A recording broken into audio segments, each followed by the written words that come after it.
আসসালামু আলাইকুম। ওয়ালাইকুম সালাম। ভাই কই গেছিলেন? ভাই সার দিতে দিতে গেছিলাম। এই এটা সার সার সার দিতে ঘুরে নিয়ে এসোতে সে ভাই দেওয়ার মতন নাই, ক্ষেত যে দেখে দেখে দিছি, আর বাদ বেশি দেওয়া যায় না। মানে পরে দিবা নাকি? না, পরে দেওয়া তো না, এক পর্যন্ত থরে এসে। থুরে গেছে গা। হ্যাঁ, থরে এসে। ধান এবার কেমন হয়েছে? আল্লাহ দিলে ধানের ফসল ভালোই হয়েছে। তো আল্লাহর কাছে দোয়া করো যে আল্লাহ বাড়ি দিবার জন্য। আল্লাহ, এটা আল্লাহর রকমত যদি করে, আল্লাহ দিয়ে এই যে সিল্লা ক্ষেত করছি, আল্লাহ দুই রকমত দিয়ে ধান খেতে পারতে নেবার লাগে।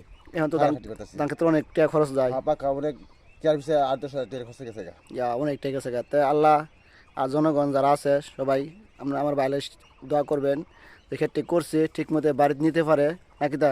হ্যাঁ ভাই, তোমার তো সবার কাছে দোয়া চাও। সবার কাছে দোয়া চাই, আল্লাহ দিয়ে ক্ষেতটি সুস্থভাবে নিতে পারে। যদি আমও খাইলাম, 10 জন খাইলো, এই আশা করছিলাম। আল্লাহ মাহবুদ যদি রহমত দিয়ে দান দিয়ে উড়াইবার আমার বহুত ইচ্ছা ইচ্ছা। আচ্ছা, সবাই দোয়া করেন। ওকে, আল্লাহ হাফেজ।